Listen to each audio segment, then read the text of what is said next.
Materi-materi yang akan dipaparkan. A. Wilayah sebagai ruang hidup. 1. Konsep geopolitik. Geopolitik mempelajari tentang fenomena politik dari aspek geografi. Kedua, teori-teori geopolitik.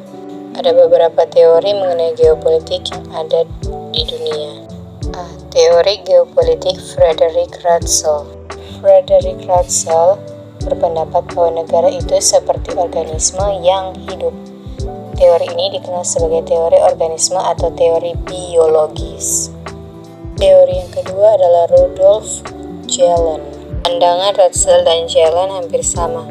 Mereka memandang pertumbuhan negara mirip dengan pertumbuhan organisme atau makhluk hidup. Oleh karena itu, negara memerlukan ruang hidup atau Lebensraum. Teori geopolitik yang ketiga adalah dari Karl Haushofer. Melanjutkan pandangan Ratzel dan Gehlen, terutama pandangan tentang Lebensraum dan paham ekspansionisme. Teori geopolitik Halford Mackinder mempunyai konsepsi geopolitik yang lebih strategi, yaitu dengan penguasaan daerah-daerah jantung dunia, sehingga pendapatnya dikenal dengan teori daerah jantung.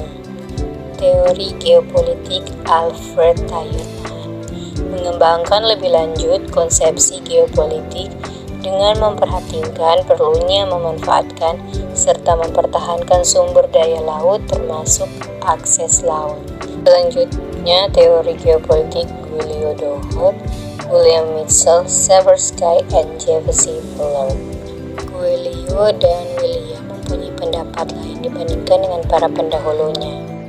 Keduanya melihat kekuatan dirgantara lebih berperan dalam memenangkan peperangan melawan musuh. Mereka berkesimpulan bahwa membangun armada atau angkatan udara lebih menguntungkan sebab angkatan udara memungkinkan beroperasi sendiri tanpa dibantu oleh angkatan lainnya. Wilayah sebagai ruang hidup yang ketiga adalah paham geopolitik bangsa Indonesia. Pandangan geopolitik bangsa Indonesia yang didasarkan pada nilai ketuhanan dan kemanusiaan yang luhur dengan jelas tertuang di dalam pembukaan Undang-Undang Dasar 1945. B. Wawasan Nusantara. Istilah Nusantara dipakai untuk menggambarkan kesatuan wilayah perairan dan gugusan pulau-pulau Indonesia yang terletak di antara Samudra Pasifik dan Samudra Indonesia, di antara benua Asia dan benua Australia. Kedua, faktor kewilayahan yang mempengaruhi wawasan Nusantara. Asas kepulauan atau archipelagi principle. Akar katanya adalah archi yang berarti terpenting, terutama, dan pelagos berarti laut atau wilayah lautan. Jadi archipelago berarti lautan terpenting. Archipelago selalu diartikan kepulauan atau kumpulan pulau.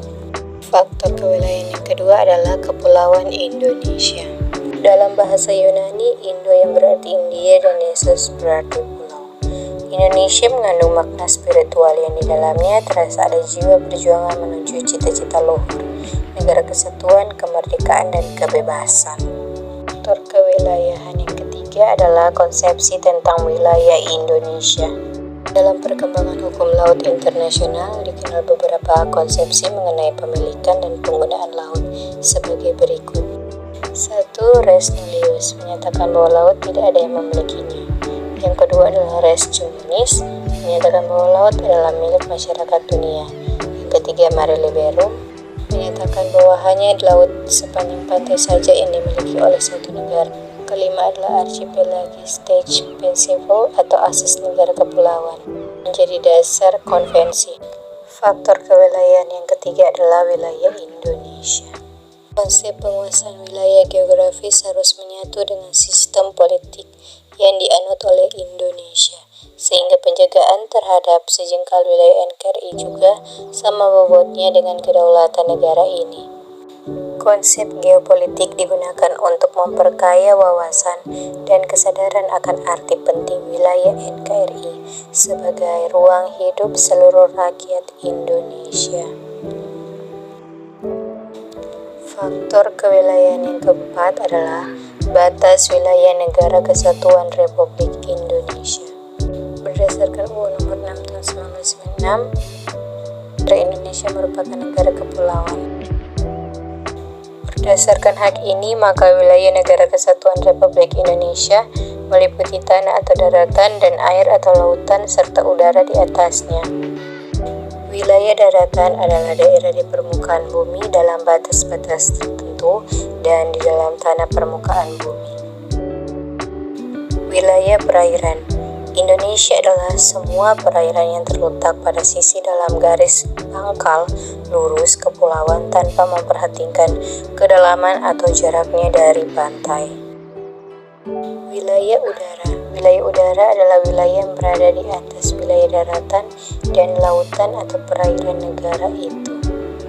Materi ketiga, unsur-unsur dasar wawasan Nusantara dapat dikategorikan menjadi 3 unsur. Yang pertama adalah wadah. Unsur kedua adalah isi wawasan Nusantara. Unsur yang ketiga adalah tata laku wawasan Nusantara mencakup 2 segi, batinia dan lahiria. Keempat, implementasi wawasan Nusantara sebagai pancaran falsafah Pancasila dan pembangunan nasional. Materi keempat, penerapan wawasan Nusantara dan tantangan implementasinya. 1. Penerapan wawasan Nusantara. Salah satu manfaat paling nyata dari penerapan wawasan Nusantara, khususnya di bidang wilayah, adalah diterimanya konsepsi Nusantara di forum internasional, sehingga terjaminlah integritas wilayah teritorial Indonesia. Laut Indonesia yang semula dianggap bebas menjadi bagian integral dari wilayah Indonesia. Kedua, tantangan implementasi wawasan Nusantara dalam era globalisasi. Dewasa ini kita menyaksikan bahwa kehidupan individu dalam masyarakat, berbangsa dan bernegara sedang mengalami perubahan yang sangat dahsyat. Faktor utama yang mendorong perubahan yang cepat adalah nilai-nilai kehidupan baru yang dibawa negara maju dengan kekuatan penetrasinya. Pedoman perwujudan wawasan Nusantara sebagai berikut. Yang pertama, kesatuan politik. Kehidupan politik di seluruh Indonesia merupakan satu kesatuan politik yang diselenggarakan berdasarkan Pancasila dan Undang-Undang Dasar 1945. Dalam bidang ekonomi, merupakan kesatuan ekonomi yang diselenggarakan sebagai usaha bersama atas asas kekeluargaan dan ditujukan bagi sebesar-besarnya kemakmuran rakyat. Dalam bidang budaya Indonesia adalah satu.